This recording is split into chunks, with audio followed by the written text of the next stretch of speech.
Pick 'em pop, big gun Brian Petrie, giving out the locks. One is mortal, you know it won't miss. Gonna take a shot. Dog lock, that's the underdog. Yeah, they in the hunt. Send them home, that's KO or submission. Yeah, somebody done. Slime ball, yeah, that's the parlay. We gon' make it known. Pick 'em pod from MMA tapes. Yeah, let's get it going.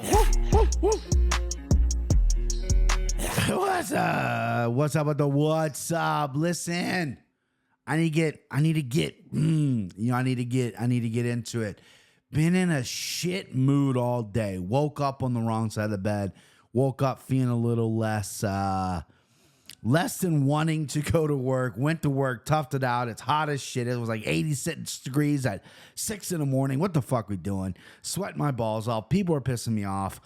Lost my temper. What are you gonna do? I'm a human being, okay? Yesterday, wife got rear-ended. Thank God she's okay. She was in my truck. 4-car rear end. She's the only driver that had enough sense not to hit the car in front of her. But she got hit on the worst highway in fucking America, I-75 North or 71 North, coming from Kentucky to Cincinnati. Truck a little banged up. But we're okay. As long as the wife's okay, we don't care. Not her fault. Bunch of idiot drivers hitting her. So had to deal with that. So I've been on insurance companies all morning, which is always fun. And then, listen, we're going to get to the recap. This is the recap show, by the way. I'm coming in fucking hot. I should probably restart. That might have been a little hot. I'm hot today. I'm trying to fucking shake off the bad juju. Your boy is made improvements in his life, has made real strides to become a better person.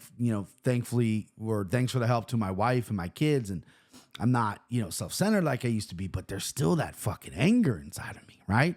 And I got pissed off, which we'll get to, but we're going to do a full 292 recap. Don't you worry.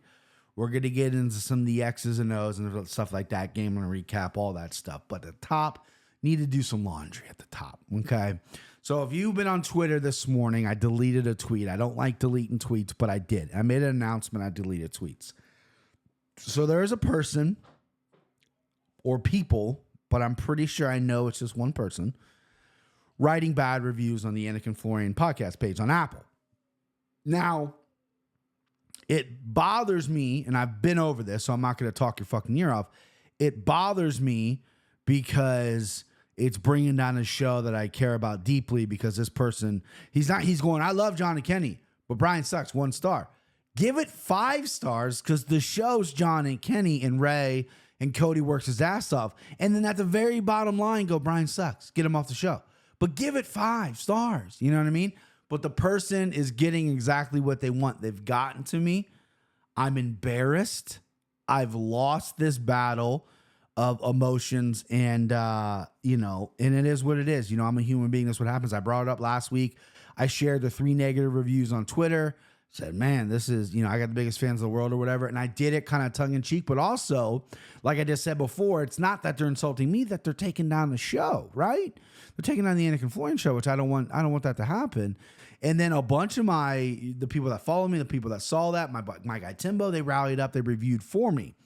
They typed positive reviews. And I was at work today, and Mondays are kind of bullshit. I'm waiting for work to kind of start. I get there early. I'm an early bird, and I'm sitting there, and I go, you know what? Let's just pop on and see, right? Let's just pop on and see. Why would I do that? But yeah, well, let's do.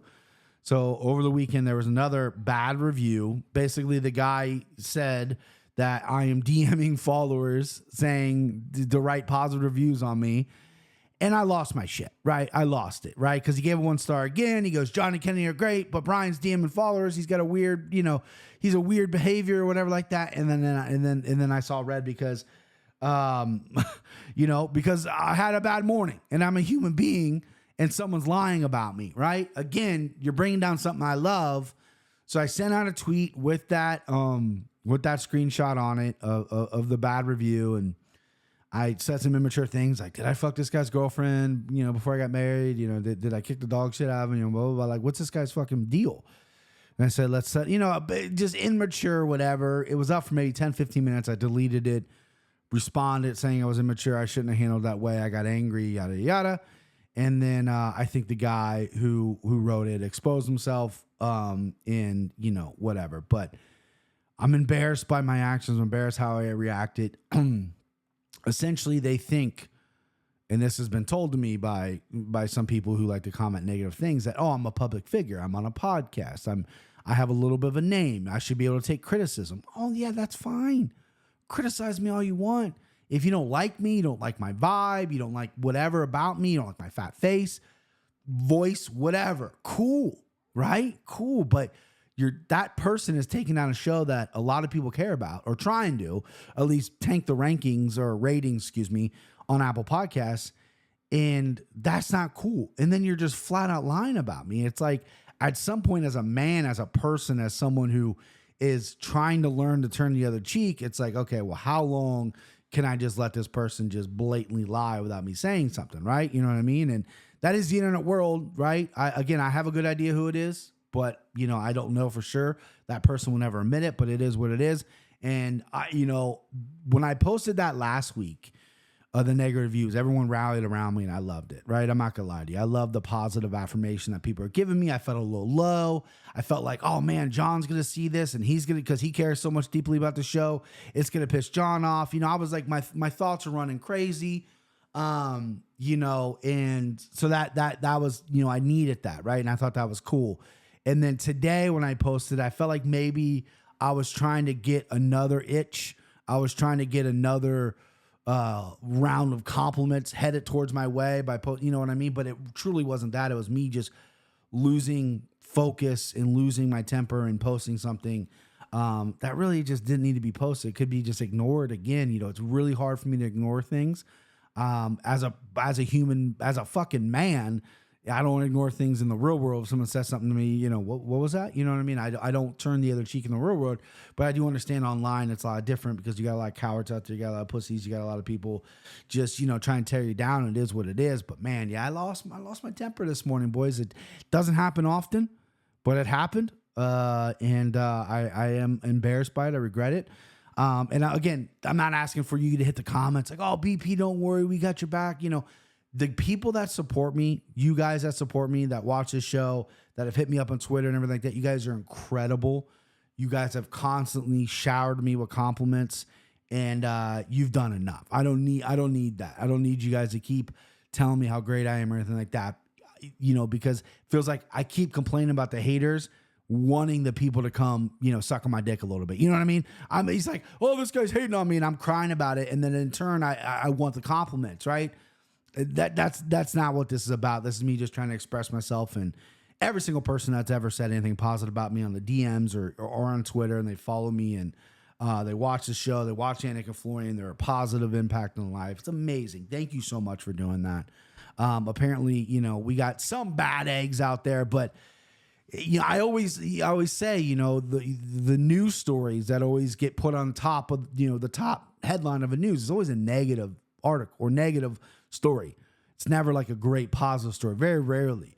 And I want to flip that. I want the positive to shine through as opposed to the negative. And I failed myself by pointing out this negativeness that's directed towards me for some fucking reason. I don't know, you know what I mean? Like, the guy that I think is doing it, I don't know him. I have no idea. I checked the DMs. He DM'd me back in March, right? It was amicable. You know what I mean? And then now it's like, oh, no, fuck this guy. So from March to now, apparently I did something to this guy, but whatever. I digress. The haters aren't going to win. I let them win. And I'm embarrassed by that. So I got to man up. Sometimes you got to look yourself in the mirror and go, you know what? Shouldn't have done that, right? Shoulda, coulda, woulda, shouldn't have done that. And I shouldn't have done that. And that's what I am. I'm all about facing myself, facing my flaws, facing what I want to be, right? And facing accountability. I'm a big accountability guy. Even when I was in my 20s, early 20s, and I was a self-centered, egotistical fucking idiot, right? I still had accountability. If I fucked up, I had accountability. I might not have cared because I had no, real moral compass at that point, but I wouldn't make excuses or anything. But yeah, I did that. But then I might not care. Now, when I mess up, I do care because I want to improve as a human being. I want to make a good example for my children, good example for wife, good example for the people watching that, I'm trying to become a better person. We're not perfect.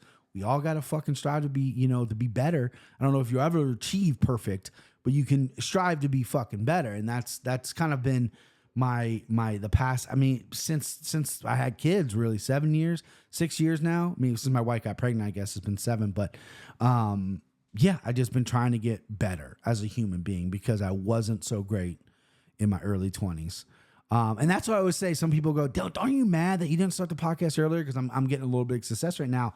And I go, no, not really, because obviously I was obsessed with MMA since I was 15. So if I had came up with the idea of doing it when I was in my mid-20s, I probably wouldn't have first off, I probably would never have done as many episodes I've done now. I definitely probably would have made it on the Antiquarian because I was a rotten person that, you know, thought his shit didn't stink. He had no flaws and whatever. And even though I said I hold myself accountable, I would just ignore it. I'd be like, oh yeah. You know, so like if I was in my 20s, I'd pick Aljo to beat Sugar over the weekend. And then the next week I'd recap. I wouldn't even mention it. You know, when you mention, I wouldn't even bring it up. So no, I think the podcast came at the perfect time as me growing and evolving as a human being. And I think that's great. And I know this is probably very boring for most of you people right there. I just want to kind of, you know, I love this platform to be able to kind of express how I'm feeling. And I don't think it's, you know, anything wrong with being a man and expressing how you feel and, mentally, you know, or anything, you know what I mean? And like I said, I got angry this morning. I got triggered. I got upset. And I fired off a tweet and realized not a good idea, deleted it, hate deleting tweets, and we are here. You know what I mean? So, you know, the hater won. That person won. They got under my skin, which is what they want to do. And, you know, and I said months ago, I said, I'm not going to respond to anyone on Twitter without a profile picture. If you have an egg or if you have some bullshit name with some bullshit profile picture, you ain't getting a response to me. And I've held true to that. I have not responded to anybody that's clearly a troll account or clearly a burner or whatever the fuck. I've held true to that. The same's gonna go with the reviews and with the negativity and stuff. That's all gonna flow off me from now on. You know, when I say something, I'm gonna stick to it. And again, I'm embarrassed by my actions from this morning by losing my temper. But again, we are human. That's what we do, right? And yeah. You know, I had some violent thoughts in my head, but you know, if I had my fucking boxing robot, I could have handled that. Speaking of that, the boxing robot, I saw a comment. I posted a picture of me carrying a bunk bed into the house. Yeah, I'm jacked. You know, what are you gonna do? 220 pounds in the house, no big deal. Solid wood, solid oak, not really pine. But I carried that in, and some commenter was like, "Man, I thought that was a boxing robot," which is very funny. So with the boxing robot update, I ordered it July 5th. They told me July, August shipping date. When August hit, before I went for Nashville, I was like, you know what? I paid $700 for this. I at least need an update, right? I haven't gotten any update or whatever. And the first week of August 3rd, I think when I messaged them, day before my birthday, I messaged them or I went on their website and it still said July, August, right? So I messaged them, emailed them on the support, said, hey, you know, is there any projected timetable of this is shipping out, yada, yada, is it moving along, whatever? And then a week goes by, nothing, right? If you're a company and you're selling products for $700 and you're not giving me an update in a week, you know, again, I'm crazy when it comes to ordering stuff. That pisses me off. So then I follow them on Instagram. And they post videos of people using the product. Strike USA on Strike STRYK USA on Instagram. Go follow. You can see the product. It's fucking dope. I commented on that. Hey, when is any update on the pre-orders? Because this is a pre-order situation. Nothing. Email them again. Gave them 24 hours responding to the email. Nothing. So 2 emails, 1 comment, and then I just said, okay, I'm going to DM on Instagram in the morning, right? Because they're active on Instagram. I'm going to DM them. If they don't respond within, I'm going to say like 24 to 36 hours, I'm going to cancel my order. You know, get that $700 back. There's other products out there. The UFC sells shit that like Bob's Root endorses. It doesn't move. It doesn't come at you like the robot, but it's very similar, and I think it's about the similar price. So I was like, fuck that. I'll just order that. Anyway. About 12 hours later, the guy DMs me, and I think he's the founder, or at least that's what he told me. He said, I'm so sorry. I literally was just on a plane to Taiwan. There's been some order, or they had to order parts for the units that are coming out. So the date got pushed back to August, September.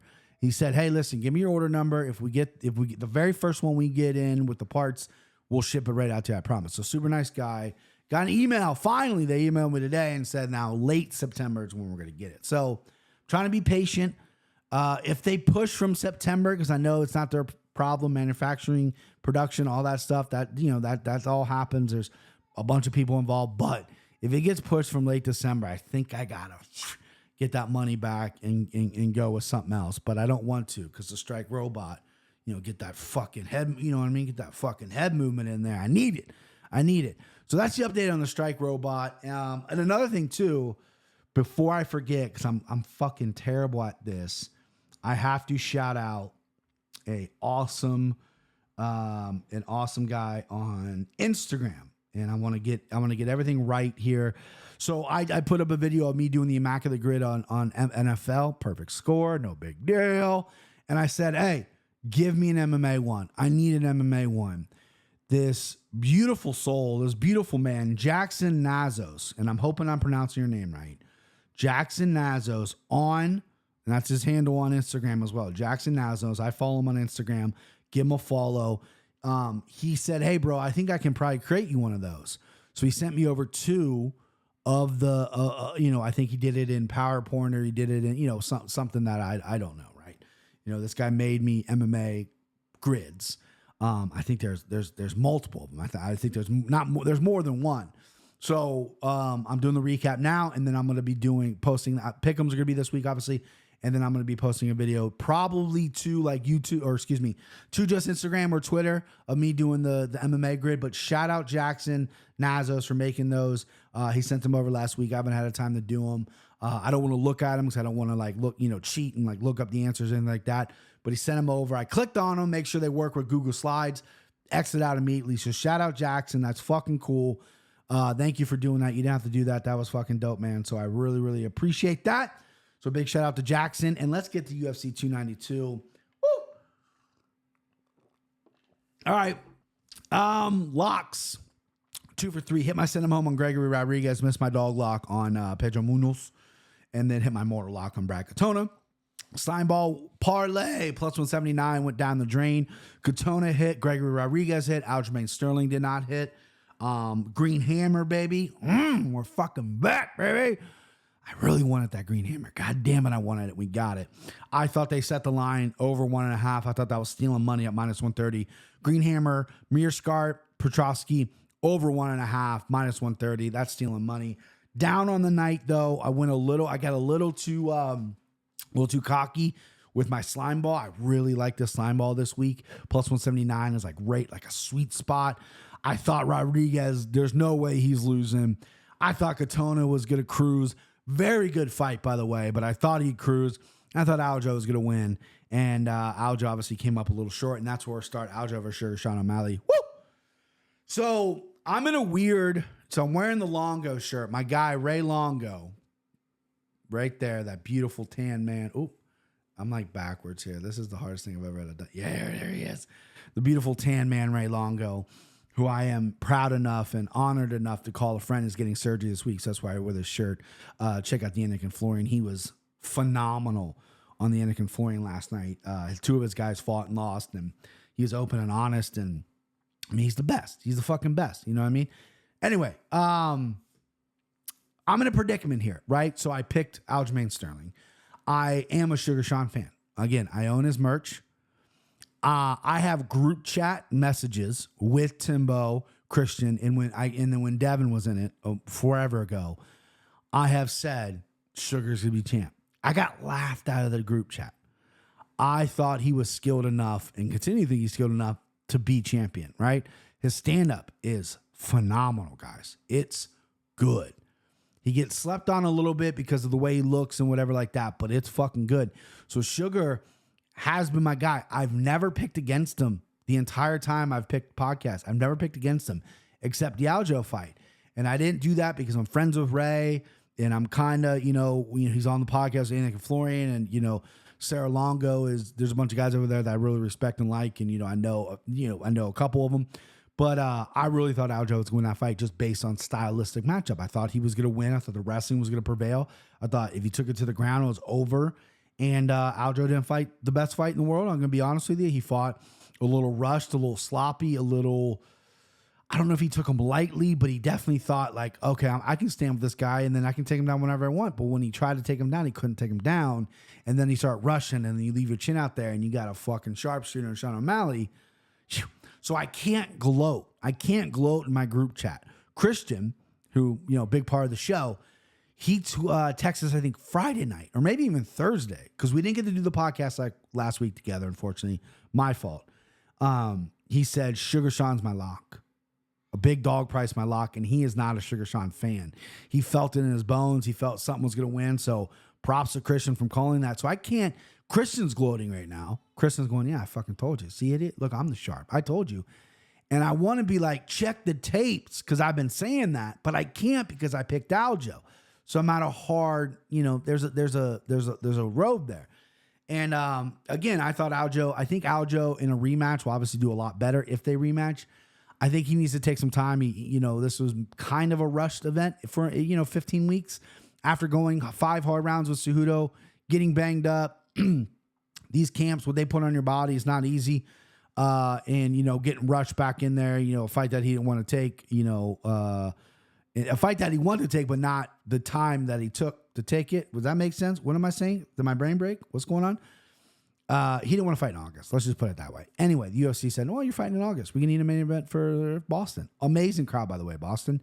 You guys fucking killed it, right? Got some family in Boston. I've been when I was a kid. I haven't been in a while.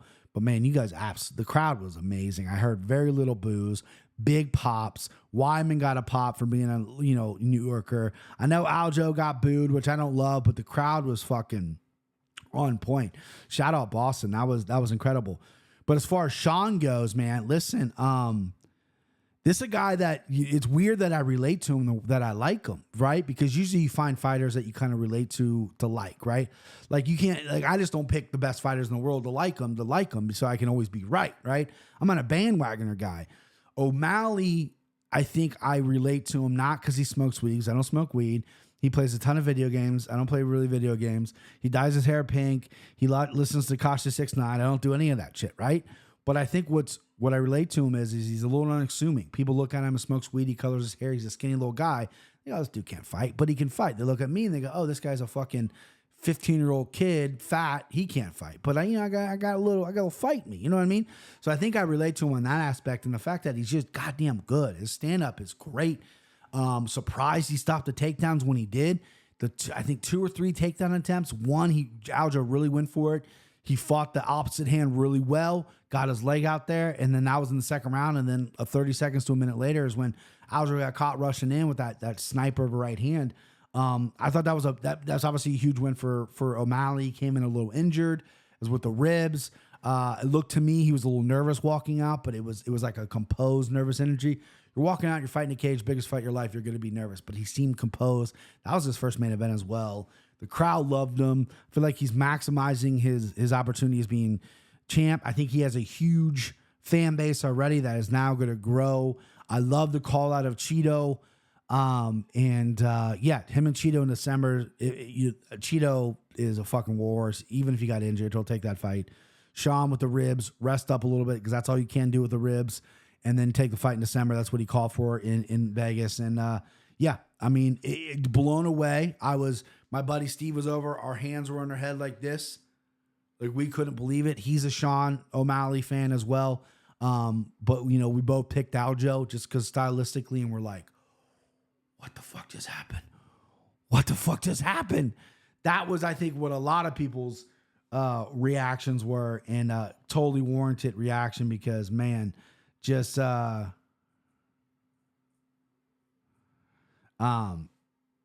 expected I was reading a text. You ever do that? You ever read a word and then say the word? I'm an idiot. But it was, I mean, listen, he was already a star, but a superstar. and he came out to Superstar, which is kind of dope. Glad he didn't come out to Tekashi 6ix9ine. I think that guy's a fucking rat. Not just a rat where he's telling on his friends, but he's a fucking idiot. Puts his hands on women, uses fake money. He's this fucking big and thinks he's tough. Fuck that guy. Music sucks too. He screams the whole time. Fuck that guy.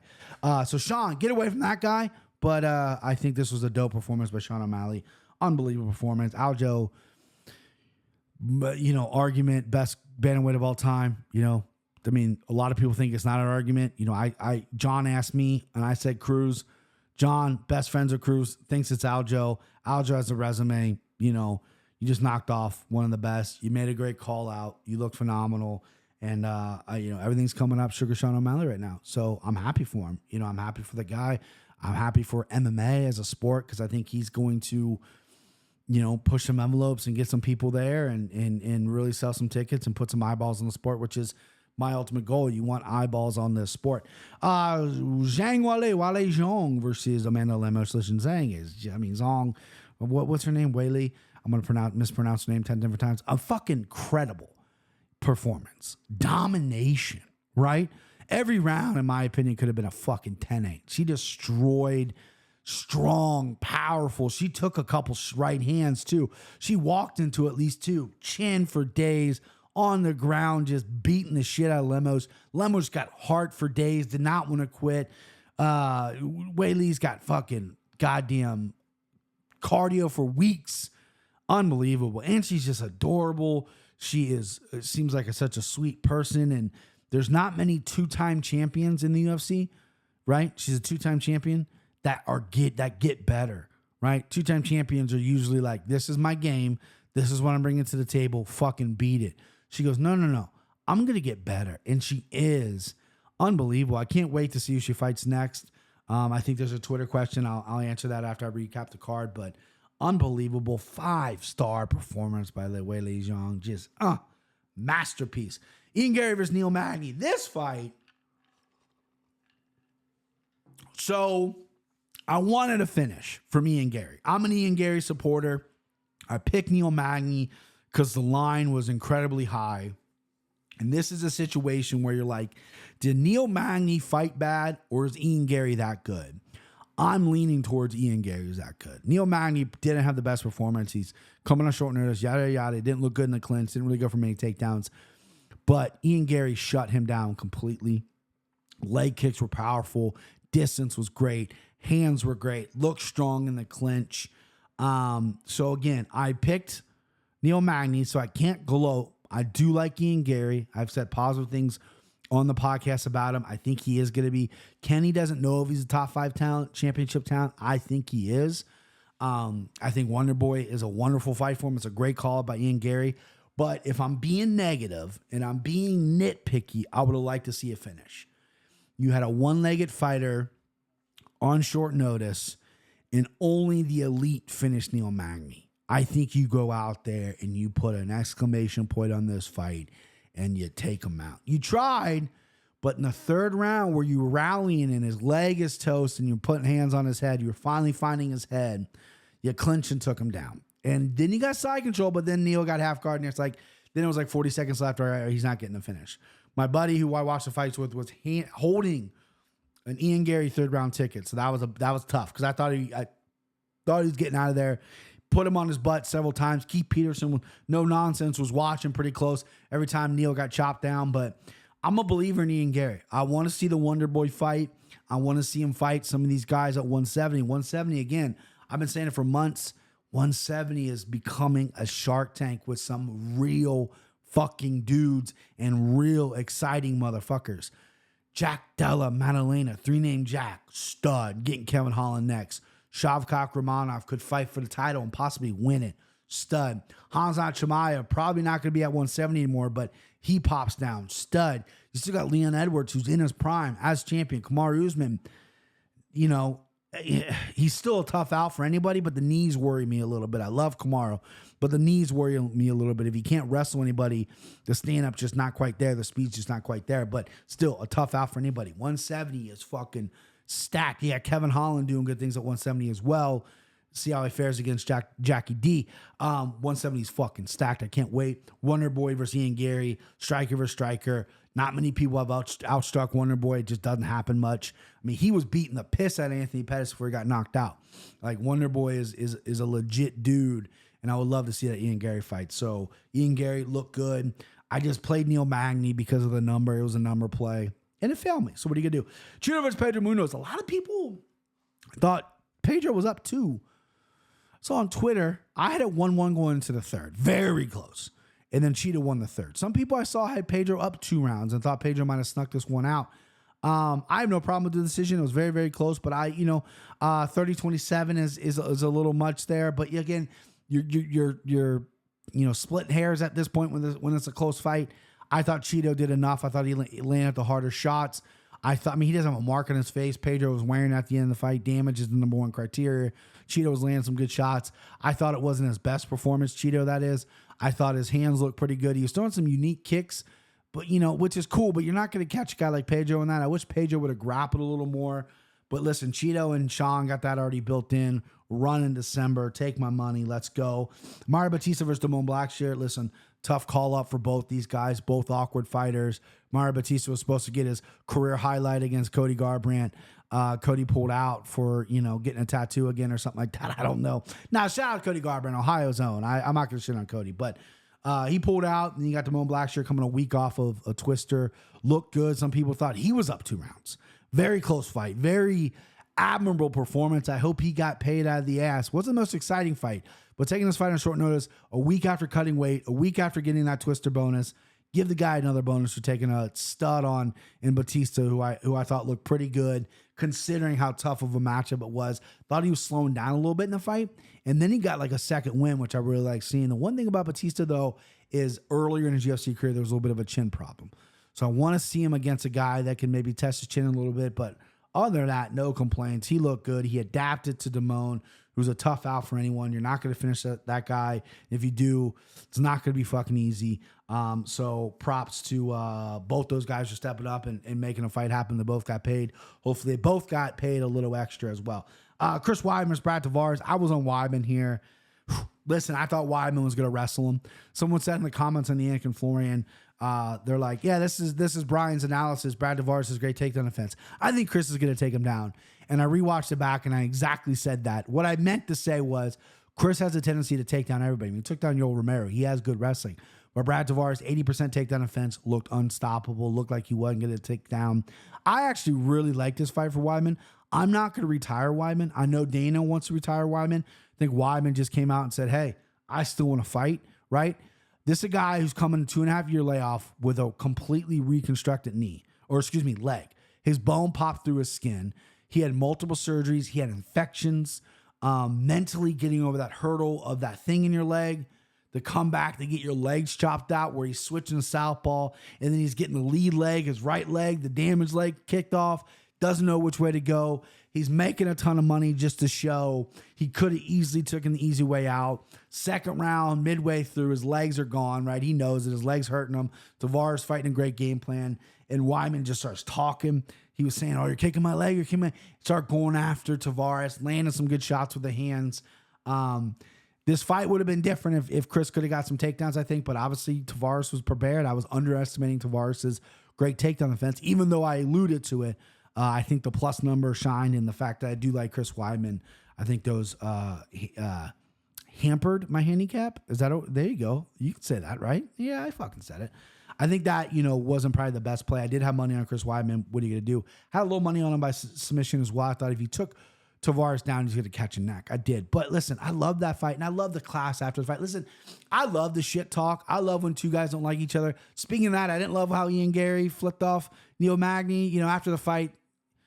Dead it, kind of dead it. Okay, I respect you. We're in there together for 15 minutes. There's respect. I don't love that. It's kind of the Ronda Rousey thing where she beat Misha. Misha tried to shake her hand. She blew her off. Don't love that stuff. Kind of dead it when in the cage, but it is what it is. But Tavares helping Chris out of the cage because Chris's legs were beat up. Then they took a picture in the back. His legs were all beat up. That's just respect, man. That's first class stuff. Tavares was set up to be the bad guy, right? Fighting Chris Weidman on his return. So either Tavares knocks him out or you get set up to lose. Either way, he knocks Chris out. He's the bad guy. He comes in and loses. That's his career, right? But he came out winning, in my opinion, with how first class he was in the feet. And I thought Chris showed a ton of heart. I think, at 39, he hasn't quite, his game hasn't gotten better, right? And he's not done. He has some fight. I mean, listen, you take 2.5 years coming off an injury like that, and this is your whole life, and you get in a fight in there and you don't get to show your best performance because the guy tactically took you out with the legs, which were beautiful kicks by Tavares. But you feel like, oh man, if I just had my legs or whatever the case may be, you take 2.5 years of your life and, to come back for that one moment, you're going to want another moment. And I don't think you should retire. I'm usually pretty quick to retire, guys. I'm being honest with you.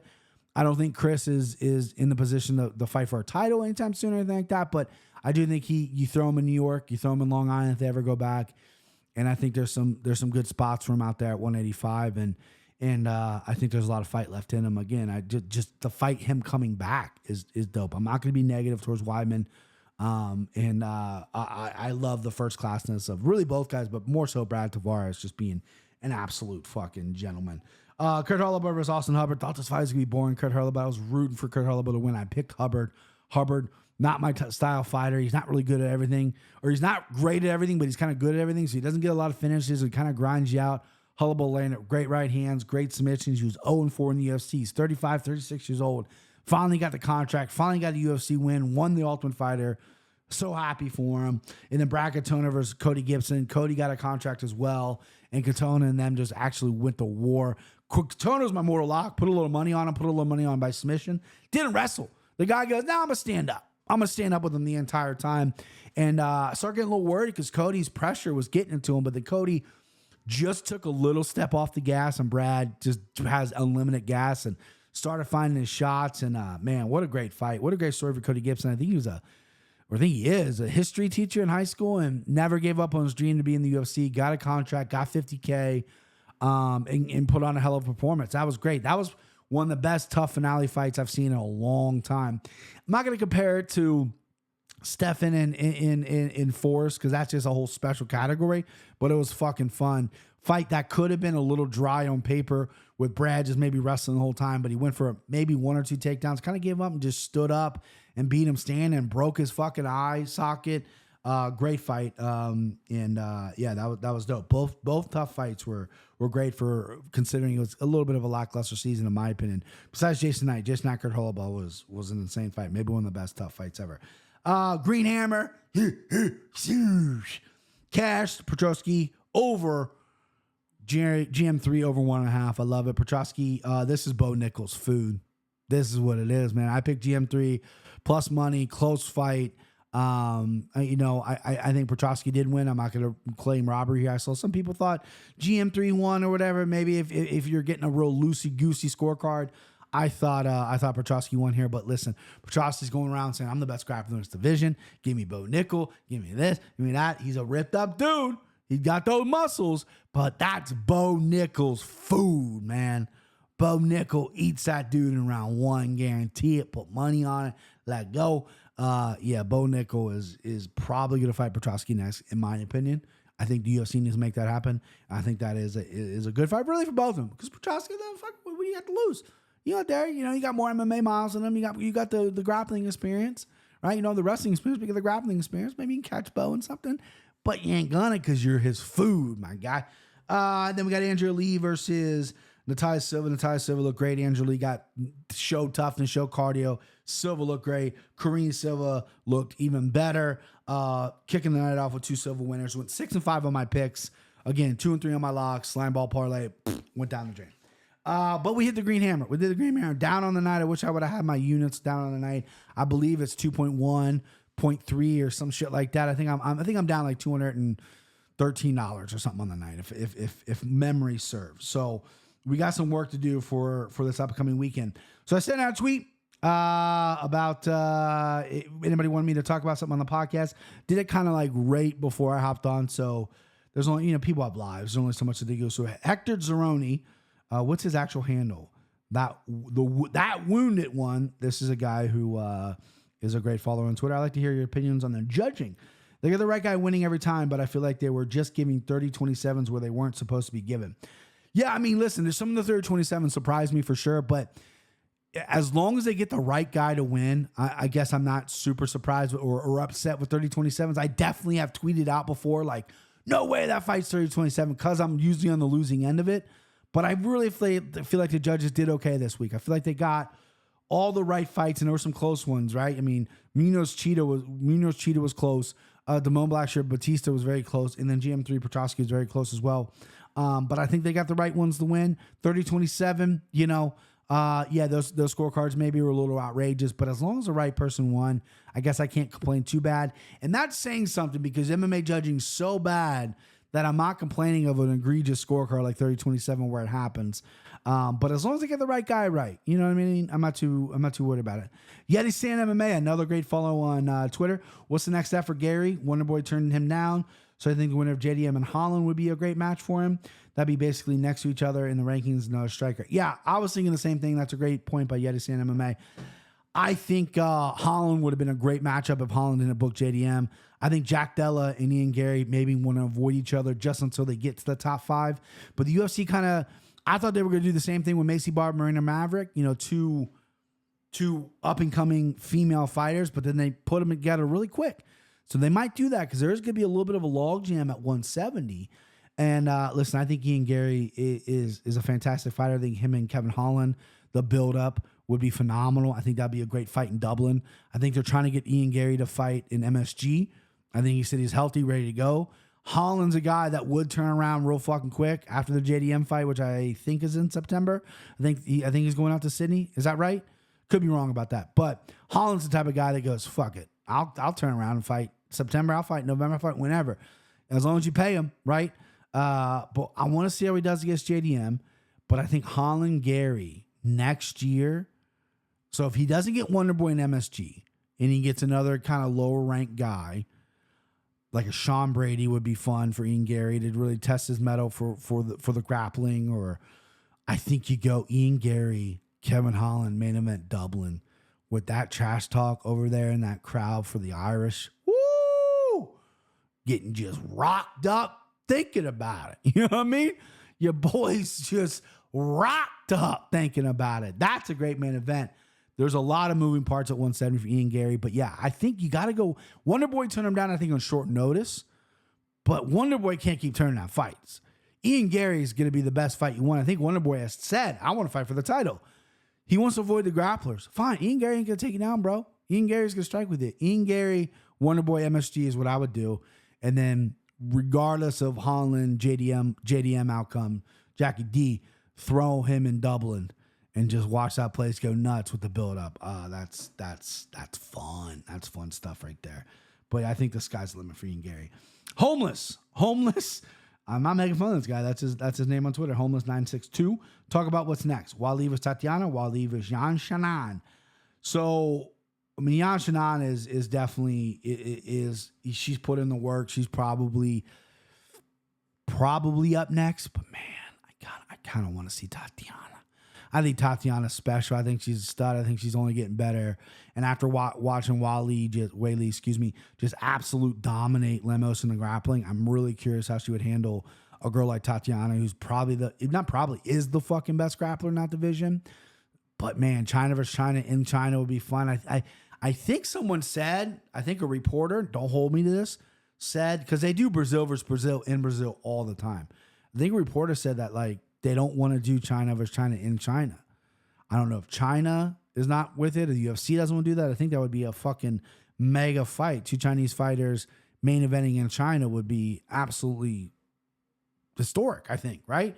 But I saw a report, and this could be all bullshit. It could have just been whoever, say they didn't really want to do that. But in my heart, in my loins, which you probably haven't heard in a while, loins, I don't even know what loins are, but I got them.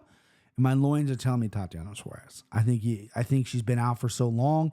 She's coming back, and she's looked fucking great. You put her in there. Maybe it's too soon. Maybe it's not. I think if she would have fought her career without the injury, she would have been champ already. So I say throw her in. I don't think it's too much of an ask. I think that is an absolute banger in the way Wei fought. Why I keep mispronouncing her fucking name? You're an idiot, Brian. The way Wei Lee fought, over Lemos. That's a tough mountain to climb, bub. That is a tough fight for anyone. But I do like Tatiana Suarez and take my fucking money already.